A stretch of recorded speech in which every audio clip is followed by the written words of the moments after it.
లంకల దీపక్ రెడ్డి హైదరాబాద్ అధ్యక్షుడిగా ఎలా అయ్యారు? ఎలా వచ్చింది పదవి? మనీ పాలిటిక్సా? టీఆర్ఎస్ అయినా సరే, కాంగ్రెస్ అయినా సరే, వాళ్ళ ఓట్ల గురించి వాళ్ళకి పనిచేస్తుంటారు. వాళ్ళ జీవులు సలాం పెట్టుకుంటా, వాళ్ళ కాలు మొక్కుకుంటా, వాళ్ళ ఓట్ల గురించి తిరుగుతుంటారు. భారతీయ జనతా పార్టీ ఎన్నడూ కూడా ఆ పని చెయ్యదు. భారతీయ జనతా పార్టీ ఎక్కడైతే బీజేపీ స్ట్రాంగ్ ఉందో అక్కడ బీఆర్ఎస్ గెలిచింది. ఎందుకంటే ఓట్లు బాగా తీసుకోగలిగింది. అందులో కాంగ్రెస్ ఎక్కడ గెలవలేదు. అంటే హైదరాబాద్లో బీజేపీ అంటే కత్తి మీద సాంబు లాంటిది. ఎందుకంటే ఎంఐఎం ఓవైసీ బ్రదర్స్ను ఎదుర్కోగలగాలి. వాళ్ళని ఎదుర్కొనే సత్తా దమ్ము మీలో ఉందా?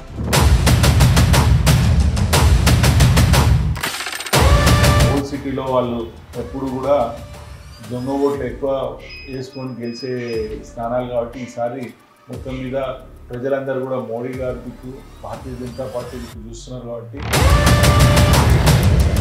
ఎందుకంటే ఓవైసీ బ్రదర్స్ని మీరు గట్టిగా ఎదుర్కోగలిగితేనే మీరు హీరో అవుతారు, లేకపోతే జీరో.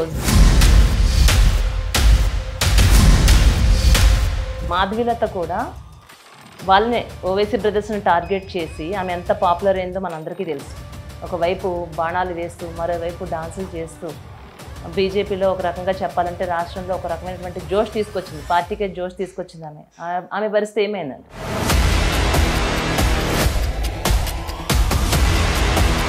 కొందరు ఎలక్షన్స్ టైంలో ఉన్నంత బిజీ మీరు ఎప్పుడు అట్లానే కనిపించాలనుకుంటే మాత్రం కుదరదు.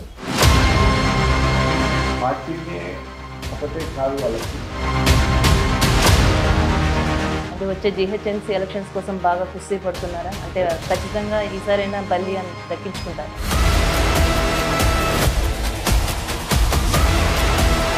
ఏందా ఈ పార్టీ మీరు ఇంకా ఎప్పుడు స్ట్రాంగ్ అవుతారు ఇట్లా అనేటువంటి వాళ్ళు కూడా ఈసారి మీ పార్టీ రాబోతుంది, మా సపోర్ట్ మీకే అని చెప్పడం జరుగుతుంది. కాబట్టి నాకు బాగా నమ్మకం ఉన్నది ఈసారి అందరూ కాంగ్రెస్, బీఆర్ఎస్, ఎంఐఎం పార్టీల బలకం.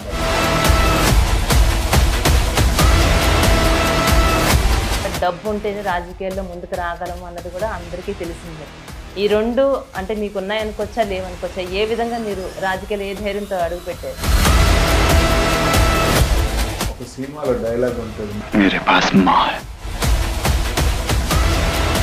నాకు ఒక గోల్తో ఎప్పటికన్నా అధ్యక్ష అనేది ఒక డ్రీమ్ ఉండే కాబట్టి నేను డెఫినెట్లీ దాన్ని. అధ్యక్ష నమస్తే అండి దీపక్ రెడ్డి గారు. నమస్తే sir. First of all congratulations. మీకు ఎలా ఉన్నారు సార్? ఫైన్, వెరీ గుడ్ అండి. చాలా హ్యాపీ అనిపిస్తుందండి. ఎందుకంటే గతంలో కొంతవరకు మీతో పరిచయం ఉంది, నాకు చూశాను మిమ్మల్ని. ఏ విధంగా మీరు ఎలక్షన్స్ టైంలో ఏ విధంగా హార్డ్ వర్క్ చేశారు ప్రజల కోసం కానీ, వాళ్ళని మీరు తీసుకునే కేరింగ్ కానీ, వాళ్ళ కోసం మీరు ఫుడ్ ప్రొవైడ్ చేయడం కానీ, ఇవన్నీ కొన్ని చాలా వరకు నేను అబ్జర్వేషన్లోనే మిమ్మల్ని చూడటం జరిగింది సార్. అనిపించింది మీలాంటి నాయకుడు ఎందుకు ఇప్పుడు గెలవలేకపోయారని బాధపడ్డాం, కానీ మళ్ళీ మీరు ఫామ్లోకి వచ్చి ఇప్పుడు జిల్లా అధ్యక్షులుగా మీరు బీజేపీ పార్టీ తరఫు నుంచి రావడం చాలా సంతోషం ఉంది sir. Once again wish congratulations sir. Lankala Deepak Reddy Jubilee Hills MLA కాలేకపోయారు, కానీ హైదరాబాద్ బీజేపీ అధ్యక్షులుగా, జిల్లా అధ్యక్షులుగా ఎంపికయ్యారు. ఎలా ఉంది అధ్యక్ష బాధ్యతలు? డెఫినెట్లీ అండి. నేను పాత ఖైరతాబాద్ అంటే ఈ జూబ్లీహిల్స్, ఖైరతాబాద్, షేర్లింగంపల్లి, కుక్కట్పల్లి ఇవన్నీ ఉన్నప్పుడు కూడా నాకు ఇక్కడ పరిచయాలు ఉన్నాయి కాబట్టి నేను though I'm from Khairatabad constituency, నాకు ఇక్కడ ఇచ్చినా కానీ నేను ప్రూవ్ చేసుకున్నాను. ఎందుకంటే చాలా మందికి తెలియని విషయం ఏంటంటే జూబ్లీహిల్స్ అనగానే పాష్ ఏరియా అది అనుకుంటారు. పాష్ ఏరియా కొంచెం వరకే ఉంటుంది. 90% పైన స్లమ్ ఏరియానే ఉంటుంది. అంటే స్లమ్ ఏరియా అంటే బస్తీలే ఉంటాయి ఎక్కువ వరకు. సో ఇక్కడ ఉన్నటువంటి బస్తీలు ఒకటే కాకుండా అందులో మళ్ళా మోర్ దెన్ 1.5 lakh వరకు మైనారిటీస్ ఉంటారు. ఇక్కడ ముస్లిమ్స్ ఓట్సే ఎక్కువ ఉంటాయి. సో వాళ్ళ ఓట్స్ వచ్చేసి 70 to 80% పోల్ అవుతాయి. మన ఓట్లు వచ్చేసి 30% పోల్ అవుతాయి. అందులో కూడా చాలా వరకు ఈ ఏరియాలలో అన్ని రెంటెడ్ వచ్చిన వాళ్ళు, వెళ్ళిపోయిన వాళ్ళు ఉంటారు. అందులో అందరూ స్ప్లిట్ చేసుకోవాల్సి వస్తుంది. బట్ అయినా ఈసారి నేను డిపాజిట్ తెచ్చుకోగలిగిన అంటే హైదరాబాద్ మొత్తం గ్రేటర్ హైదరాబాద్లో ఇంక్రీజ్ నెంబర్ ఆఫ్ ఓట్స్ నేనే తెచ్చుకున్నాను. I'm proud to say that. అంటే ఇప్పుడు 14% పైగానే మీరు ఓట్లను సాధించారు. మీకు అనిపించలేదా ఎందువల్ల నేను ఓడిపోయాను, ఎందువల్ల గెలవలేకపోయాను, ఎప్పుడైనా బాధపడినటువంటి సందర్భాలు ఉన్నాయంటారా? మొత్తం హైదరాబాద్లో ఎక్కడ కూడా బీజేపీ అంటే యాక్చువల్గా బీజేపీనే స్ట్రాంగ్ ఉండే ఇక్కడ. ఎక్కడైతే బీజేపీ స్ట్రాంగ్ ఉందో అక్కడ బీఆర్ఎస్ గెలిచింది. ఎందుకంటే ఓట్లు బాగా తీసుకోగలిగింది, అందుకో కాంగ్రెస్ ఎక్కడ గెలవలేదు. రాష్ట్ర మొత్తంలో చాలా వరకు గెలిచినా కానీ ఇక్కడ గెలవలేని రీజన్ ఒకటే, బీజేపీ స్ట్రాంగ్ ఉన్నది కాబట్టి. ఇంకా కొంచెం ఓట్లు పడి ఉంటే ఇక్కడ అన్నిట్లలో కూడా బాగానే వచ్చినాయి, బయటపడుతుండే. ఒకటి సీటు రాజాసింగ్ గారు ఇండివిజువల్గా అక్కడ బీజేపీ మీదనే నిలబడతారు కాబట్టి బీజేపీ ఒక్కటి అక్కడ ఇండివిజువల్ ఒకటే స్థానం గెలిచింది. అంటే అప్పట్లో చూస్తే మనం ఒక రకంగా బీజేపీనే కాదు కాంగ్రెస్ అభ్యర్థులకి ఒక రకంగా మీరు చెమటలు పట్టించారనే చెప్పుకోవచ్చు. ఆ సందర్భాల్లో అనిపించింది కూడా. ఎలా ఫీల్ అవుతుందని? డెఫినెట్లీ లాస్ట్ 3-4 days బ్యాక్ కూడా నాకు చాలా నమ్మకం ఉండే. ఎందుకో ఆ పరిస్థితులను జనాలలో నేను ఎందుకంటే చాలా ఎలక్షన్స్ చూశాను వేరే వాళ్ళకి కూడా, మంచి వాతావరణం కనిపించింది. కానీ ఒకటేసారి రాష్ట్రం మొత్తం కూడా అపోజిషన్ టీఆర్ఎస్ రావద్దంటే ఏదో ఒక పార్టీ సైడ్ వాళ్ళు తీసుకోవాలి. అపోజిషన్లో ఉన్నప్పుడు మాత్రం భారతీయ జనతా పార్టీ చాలా బాగా అపోజిషన్ పోస్ట్ అంటే అపోజిషన్ వాళ్ళు బాధ్యత ఏ విధంగా చేయాలో చేసినాం కాబట్టి అక్కడ దానికి వచ్చింది. లాస్ట్ మినిట్లో కొంచెం ఏమో కానీ ఏదో ఒక పార్టీ గెలవాలి కాబట్టి వాళ్ళని ఓడగొట్టాలనేది లాస్ట్కి కాంగ్రెస్ దిక్కు తీసుకున్నట్టు నాకు అనిపించింది. Okay sir. లంకల దీపక్ రెడ్డి హైదరాబాద్ అధ్యక్షుడిగా ఎలా అయ్యారు? ఎలా వచ్చింది పదవి? మనీ పాలిటిక్సా? డెఫినెట్లీ నో అండి. ఎందుకంటే నేను అంతకుముందు 6 ఏళ్ల కింద తెలుగుదేశం పార్టీలో ఉన్నప్పుడు వివిధ స్థాయిలో చాలా ముఖ్యమైన రోల్స్ పార్టీలో ఉండడం జరిగింది, పోస్ట్ ఉండడం జరిగింది. కంబైన్డ్ స్టేట్లో హెడ్గా ఉన్నాను తెలుగు యువతకి. దాని తర్వాత కంబైన్డ్ హైదరాబాద్ మొత్తానికి నేను చాలా ఇయర్స్ వరకు నేను యూత్ ప్రెసిడెంట్గా ఉన్నాను. దాని తర్వాత ఈ భారతీయ జనతా పార్టీలోకి వచ్చే ముందు నేను తెలుగుదేశం పార్టీ తెలంగాణకి నేను జనరల్ సెక్రటరీగా ఉన్నాను. సో నాకు కొంచెం అవగాహన ఉన్నది, నా పలుకుబడి ఉన్నది, నాకు ఉన్నది కాబట్టి నేను కొంచెం చేయగలుగుతానని యువకులలో నాకు నేను మంచిగా ఆదరణ ఉంది కాబట్టి పార్టీ నాకు ఇచ్చిందని నేను అనుకుంటున్నాను. అంటే హైదరాబాద్లో బీజేపీకి పూర్వ వైభవం తీసుకురానున్నారా? ఎందుకంటే ఒకప్పుడు చాలా బాగుండేది, ఇప్పుడు కొంచెం వీక్ అయింది జిల్లాలో. వీక్ అయింది అనే దానికి లేదండి. ఎందుకంటే హైదరాబాద్లో ఎప్పుడైనా సరే మున్సిపల్ ఎలక్షన్లో మీరు చూసారు, లాస్ట్ టైము ఎక్కడ 4 ఉండే 48కి వచ్చాము. ఓట్లు కూడా జనరల్ ఎలక్షన్స్ అయితే ఎంపీ ఎలక్షన్స్ మాత్రం మ్యాక్సిమం దగ్గర 60 నుంచి 70 నాకు తెలిసినంత వరకు కార్పొరేటర్ ఎలక్షన్ డివిజన్స్లలో లీడ్ కూడా వచ్చింది మాకు. సో దాని ప్రకారం చూస్తే మేము చాలా బాగానే ఉన్నాము. అదేవిధంగా ఇప్పుడు ఉన్నటువంటి నాయకుడు కిషన్ రెడ్డి గారి ఆధ్వర్యంలో రాష్ట్రంలో అంతా బాగానే ఉన్నది. కానీ ప్రజలు కోరుకునేది ఇంకా అగ్రెసివ్గా అని కోరుకుంటున్నారు కాబట్టి ఆయన కూడా కొంచెం ఢిల్లీ లెవెల్లో కొంచెం బిజీగా ఉన్నారు. ఆయనకి సెంట్రల్ మినిస్ట్రీ కూడా ఉన్నది. ఇక్కడ కూడా ఇచ్చేసరికి ఆయన నేను ఇక్కడ ఎక్కువ సమయం నేను స్పెండ్ చేయలేనని ఫస్ట్ నుంచి చెప్తున్నారు. ఎందుకంటే నేను ఆల్రెడీ ఎన్నో ఇయర్స్ ఈ స్థానానికి నేను న్యాయం చేశాను కాబట్టి దానికి ఇంకొక ఎవరినైనా పెడితే బాగుంటుందని వారే సూచించడం జరిగింది. మళ్ళీ పూర్వ వైభవం రాబోతుందని నేను అనుకుంటున్నాను. అంటే హైదరాబాద్లో బీజేపీ అంటే కత్తి మీద సాము లాంటిది. ఎందుకంటే ఎంఐఎం ఓవైసీ బ్రదర్స్ను ఎదుర్కోగలగాలి. వాళ్ళని ఎదుర్కొనే సత్తా దమ్ము మీలో ఉందా? డెఫినెట్లీ అండి. లేనిది ఎన్ని సీట్లు ఎట్లా గెలుస్తాం కార్పొరేషన్ ఎలక్షన్లో? నేను అదే చెప్తున్నాను. మొన్న ఎంపీ ఎలక్షన్లో కూడా మాకు చాలా హైయెస్ట్ నెంబర్ ఆఫ్ సీట్లలో మాకే లీడ్ వచ్చింది. అదే మేము వచ్చే ఎలక్షన్లో మేము అది ఎంఐఎం అనేది లాస్ట్ టైం టీఆర్ఎస్ వాళ్ళకి అండదండగా ఉంది కాబట్టి చేశారు. అక్కడ జరిగినటువంటి ఓల్డ్ సిటీలో వాళ్ళు ఎప్పుడు కూడా దొంగ ఓట్లు ఎక్కువ వేసుకొని గెలిచే స్థానాలు కాబట్టి ఈసారి మొత్తం మీద ప్రజలందరూ కూడా మోడీ గారి దిక్కు భారతీయ జనతా పార్టీ దిక్కు చూస్తున్నారు కాబట్టి ఈసారి వాళ్ళకు మంచి గుణపాఠం చెప్తారని అనుకుంటున్నాను. హైదరాబాద్లో మాత్రం మేయర్ ఈసారి మాత్రం భారతీయ జనతా పార్టీ ఖచ్చితంగా గెలవాలి. ఎందుకంటే ఓవైసీ బ్రదర్స్ని మీరు గట్టిగా ఎదుర్కోగలిగితేనే మీరు హీరో అవుతారు, లేకపోతే జీరో అవుతారు. ఏమంటారు? డెఫినెట్లీ మీరు చెప్పే పాయింట్ కరెక్టే. బట్ థింగ్ ఈజ్ ఎన్నో ప్రజలకు కూడా ముస్లిం బ్రదర్స్ కూడా ముస్లిం సిస్టర్స్ కూడా వాళ్ళకి అర్థమవుతున్నది ఓవైసీ బ్రదర్స్ చేస్తున్నటువంటి అరాచకాలు. ఎగ్జాంపుల్ చూసుకోండి, వాళ్ళ కాలేజీలు వాళ్ళ స్థలాలు వాళ్ళే బాగుపడుతున్నారు బ్రదర్స్, కానీ ఎక్కడ ముస్లిమ్స్ని వాళ్ళు డెవలప్ చేస్తున్నారో నాకు అర్థం కాదు. ఓన్లీ మతతత్వం వాళ్ళకి పూసి ఇట్లయితుంది మోడీ ఇట్లా, భారతీయ జనతా పార్టీ ఇట్లా అని చెప్పేసి బూచిలాగా చేయించేసి వాళ్ళ ఓట్లు వాళ్ళు దండుకొని వాళ్ళు ప్రయోజనాలు తీసుకుంటున్నారు తప్ప వాళ్ళ ప్రయోజనాల గురించి భారతీయ జనతా పార్టీ ఒక్కటే నేషనల్ లెవెల్లో వాళ్ళ గురించి మైనార్టీస్ గురించి ఆలోచించి వాళ్ళకి మంచి చేస్తుందని అనుకుంటున్నాను.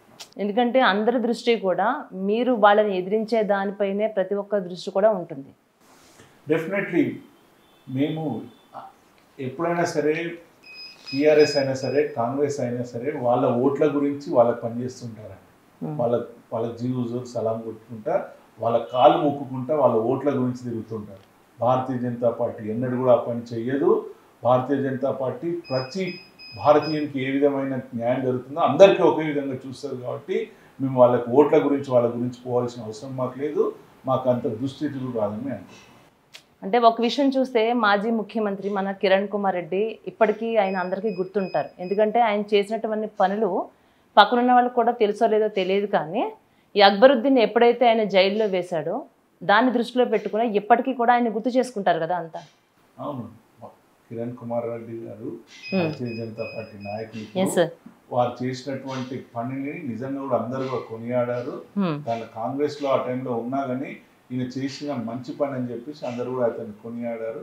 సో అదే దుస్థితి వాళ్ళకు రాబోతుంది ఫ్యూచర్లో కూడా. ఎందుకంటే వాళ్ళు చేస్తున్న అరాచకాలు, ఈ ల్యాండ్ గ్రాబింగ్స్ ఇవన్నీ కూడా ఓల్డ్ సిటీలో చాలా వరకు ఉన్నాయి. అది మొన్న మీరు చూశారు, హైడ్రా కాంగ్రెస్ ప్రభుత్వము బీద వాళ్ళకి పేదవానికి పక్కా ఉన్నటువంటి వాళ్ళ మీద హైడ్రా వాళ్ళ విస్వరూపం చేయించింది. కానీ అక్కడ ఆయన చేసింది తప్పు అని అందరు చెప్పి చూపించినా కానీ గవర్నమెంట్ అక్కడ ప్రూవ్ చేసినా కానీ ఆయన నీకు మాత్రం పోలేకపోయినారు. అది కాంగ్రెస్ గవర్నమెంట్ వాళ్ళకి ఏం చెప్తున్నా కదా, జీయూజర్ వాళ్ళకి వాళ్ళ ఓట్ల గురించి చేస్తున్నటువంటి ఈ యొక్క పని అనుకుంటున్నాను. అలాగే టైగర్ నరేంద్ర కూడా అంటే బీజేపీ నుండి ఓవైసీలను చాలా గట్టిగా ఎదుర్కొన్నాడు ఆయన. అలా ఎదుర్కోగలిగే సత్తా లంకల దీపక్ రెడ్డికి ఉందా?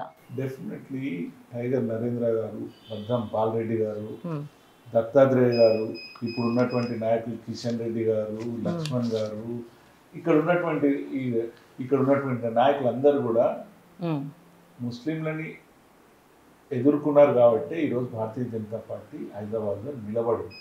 అదేవిధంగా ఇక్కడ ఉన్నటువంటి హైయెస్ట్ ఓట్లు రాజధాని చుట్టుపక్కలనే భారతీయ జనతా పార్టీకి వచ్చాయి. సో అదేవిధంగా ఇప్పుడు డిస్ట్రిక్ట్స్లలో కూడా భారతీయ జనతా పార్టీ చాలా ఫాస్ట్గా పాకింది. అందుకే అక్కడ ఎంపీ సీట్లైనా సరే, ఎమ్మెల్యే సీట్లైనా సరే, ఆదిలాబాద్ ఆ చుట్టుపక్కల, నిజామాబాద్, కరీంనగర్ చుట్టుపక్కల ప్రాంతాల్లో భారతీయ జనతా పార్టీ బాగా పుంజుకున్నారు. అది ప్రతి ఎవరిని అడిగినా ఇప్పుడు మీరు ఒక 10 మందిని అడిగితే దగ్గర 7-8 మంది మాత్రం ఈసారి మీ పార్టీ రాబోతున్నది, ఎందుకో నాకు ఆ ఋతుపవనాలు ప్రవహిస్తున్నట్టు అనిపిస్తున్నది, మీరే గెలుస్తున్నారు, ఇట్లా చెప్తూ ఉంటారు ఏడిపోయినా.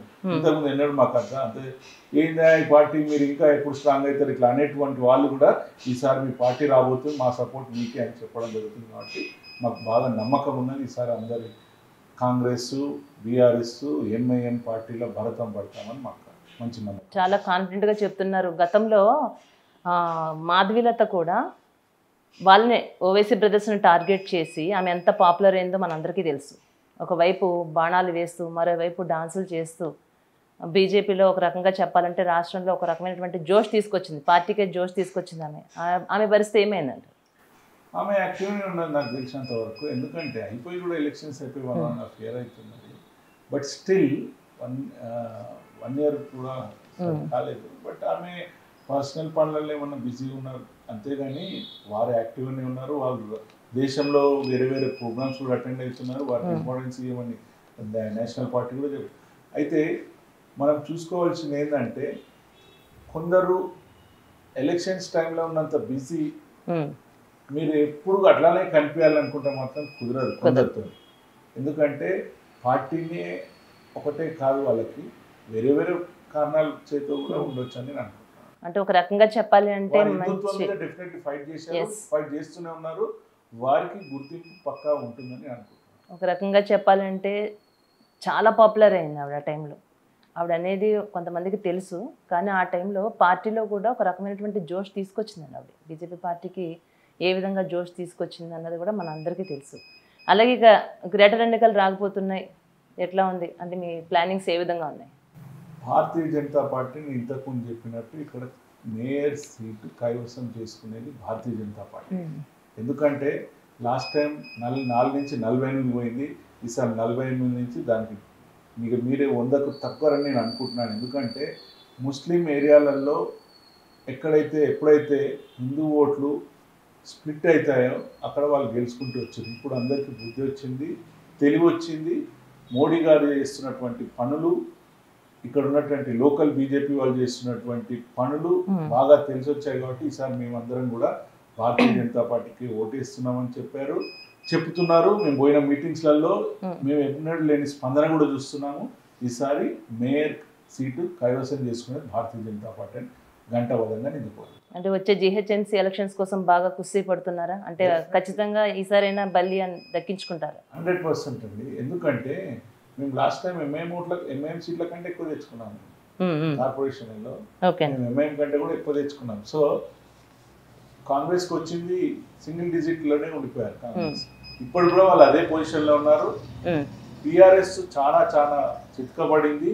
వాళ్ళందరూ కూడా మేము బీజేపీలోకి వస్తాం, మా సీట్లు ఏమన్నా ఇప్పిగలుగుతారా అని అడగడం జరుగుతుంది. ఇక్కడ భారతీయ జనతా పార్టీలో ఫస్టే చెప్పడం జరగదు, మీరు జాయిన్ కండి, దాని తర్వాత మీ యొక్క పలుకుబడి, మీ యొక్క పరిస్థితిని, ఆ పరిస్థితులను బట్టి, సర్వేలను బట్టి మీకు సీట్లు ఇవ్వడం జరుగుతుందని చెప్పడం జరుగుతుంది.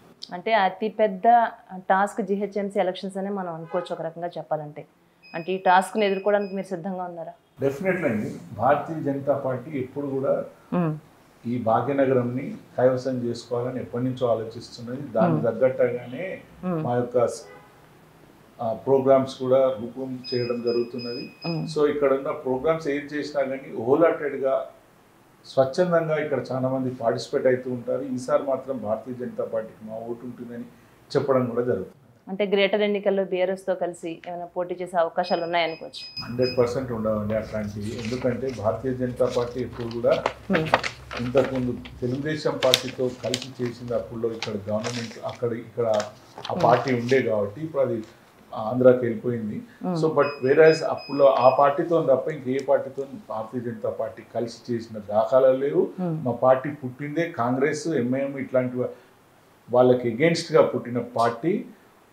ఎందుకంటే హిందువులు ఈ రాష్ట్రాన్ని కాదు, ఈ దేశంలో హిందూ పార్టీ అనేది ఒకటి భారతీయ జనతా పార్టీకి ఉన్నా కానీ వాళ్ళు భారతీయులందరికీ కూడా ఈక్వల్ గా చూసే పార్టీ భారతీయ జనతా పార్టీ. కాబట్టి ఈసారి ముస్లిమ్స్ కూడా భారతీయ జనతా పార్టీకి ఓటేస్తారని నేను అనుకుంటున్నాను.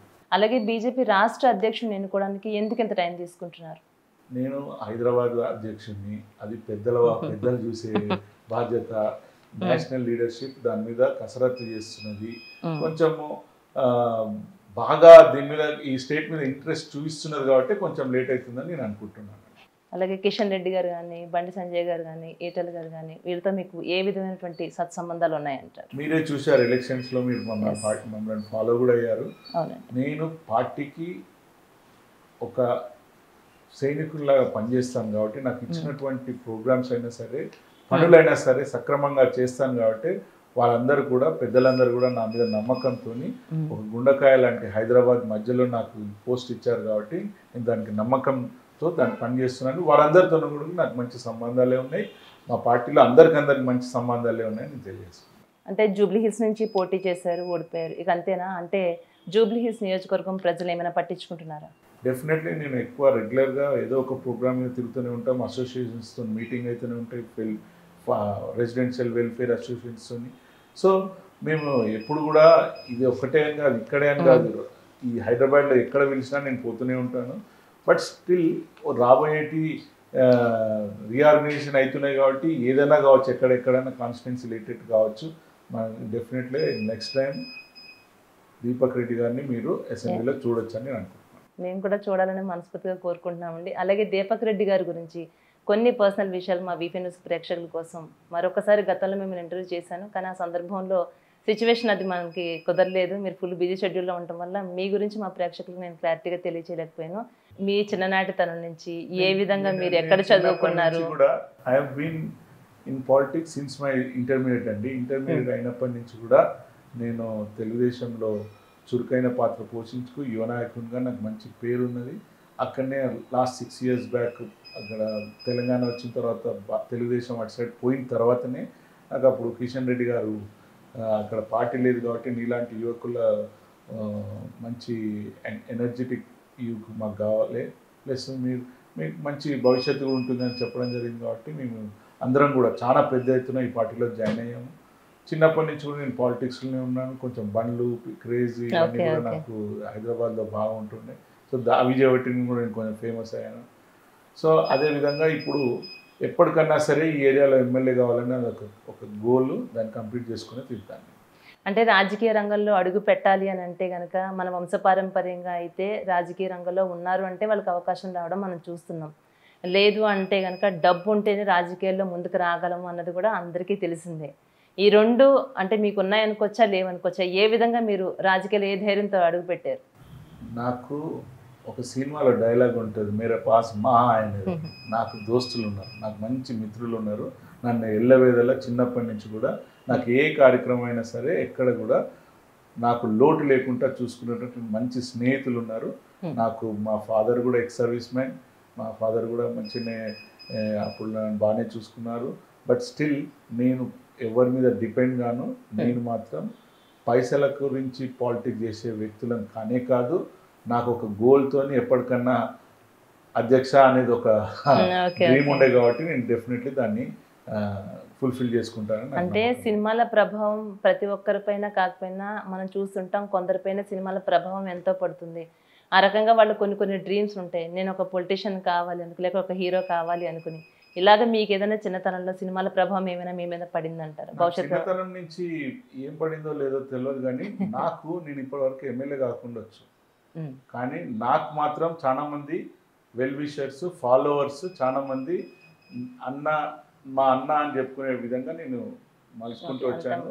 చాలా మంది లీడర్లు including president CM of Telangana కానించి నాకు మంచి మిత్రులే. మేము కలిసి తిరిగిన వాళ్ళం. ఏదో నాకు అన్న అని కాదు, కలిసి ఈక్వల్గా తిరిగిన వాళ్ళం. ఏదో వాళ్ళ టైం మంచిగా ఉండేసి వాళ్ళు సీఎం అయ్యారు కావచ్చు, కానీ నేను మాత్రం చాలా చాలా చాలా చాలా ఓల్డెస్ట్ యూత్ లీడర్ అని నేను అనుకుంటున్నాను. లంకల దీపక్ రెడ్డి గారు అధ్యక్ష అనాలి అని మేము కూడా మనస్ఫూర్తిగా కోరుకుంటున్నామండి. రాబోయే రోజుల్లో ఖచ్చితంగా మీరు ఎమ్మెల్యే అవుతారని, అవ్వాలని మనస్ఫూర్తిగా మా వీపీఎస్ కూడా కోరుకుంటుందండి. మరెన్నో మంచి కార్యక్రమాలు చేయాలని, పదవిలో లేనప్పుడు కూడా ప్రజల కోసం, పేద ప్రజల కోసం కానీ ప్రతి ఒక్కరి కోసం ఎంతో కష్టపడ్డారు, ఎంతో సహాయ సహకారాలు అందించారు. మీలాంటి వ్యక్తులు ముందుకు రావాలి, రాజకీయంలో కొనసాగాలని మనస్ఫూర్తిగా మా వీపీఎస్ కోరుకుంటుందండి. Thank you sir, thank you so much. Lankala Deepak Reddy Hyderabad అధ్యక్షుడిగా ఎలా అయ్యారు? ఎలా వచ్చింది పదవి? Money politics sir? టీఆర్ఎస్ అయినా సరే, కాంగ్రెస్ అయినా సరే, వాళ్ళ ఓట్ల గురించి వాళ్ళకి పనిచేస్తుంటారు. వాళ్ళ జీవులు సలాం పెట్టుకుంటా, వాళ్ళ కాలు మొక్కుకుంటా, వాళ్ళ ఓట్ల గురించి తిరుగుతుంటారు. భారతీయ జనతా పార్టీ ఎన్నడూ కూడా ఆ పని చెయ్యదు. భారతీయ జనతా పార్టీ ఎక్కడైతే బీజేపీ స్ట్రాంగ్ ఉందో అక్కడ బీఆర్ఎస్ గెలిచింది. ఎందుకంటే ఓట్లు బాగా తీసుకోగలిగింది, అనుకో కాంగ్రెస్ ఎక్కడ గెలవలేదు.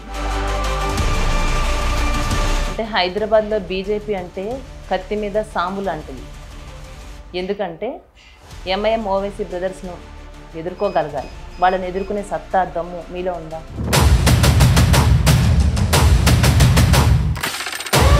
ఓల్డ్ సిటీలో వాళ్ళు ఎప్పుడు కూడా దొంగ ఓట్లు ఎక్కువ వేసుకొని గెలిచే స్థానాలు కాబట్టి ఈసారి మొత్తం మీద ప్రజలందరూ కూడా మోడీ గారి దిక్కు, భారతీయ జనతా పార్టీ దిక్కు చూస్తున్నారు. కాబట్టి ఎందుకంటే ఓవైసీ బ్రదర్స్ని మీరు గట్టిగా ఎదుర్కోగలిగితేనే మీరు హీరో అవుతారు, లేకపోతే జీరోస్. మాధవీలత కూడా వాళ్ళనే ఓవైసీ బ్రదర్స్ని టార్గెట్ చేసి ఆమె ఎంత పాపులర్ అయిందో మనందరికీ తెలుసు. ఒకవైపు బాణాలు వేస్తూ, మరోవైపు డాన్సులు చేస్తూ బీజేపీలో ఒక రకంగా చెప్పాలంటే రాష్ట్రంలో ఒక రకమైనటువంటి జోష్ తీసుకొచ్చింది, పార్టీకే జోష్ తీసుకొచ్చింది ఆమె పరిస్థితి ఏమైందండి?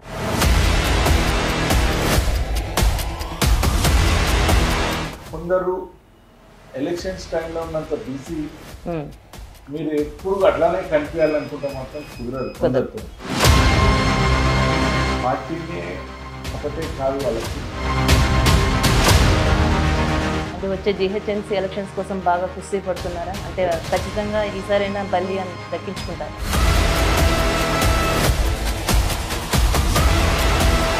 ఏందా ఈ పార్టీ మీరు ఇంకా ఎప్పుడు స్ట్రాంగ్ అవుతారు ఇట్లా అనేటువంటి వాళ్ళు కూడా ఈసారి మీ పార్టీ రాబోతుంది, మా సపోర్ట్ మీకే అని చెప్పడం జరుగుతుంది. కాబట్టి నాకు బాగా నమ్మకం ఉన్నది ఈసారి అందరూ కాంగ్రెస్, బీఆర్ఎస్, ఎంఐఎం పార్టీల బలకం వల్ల.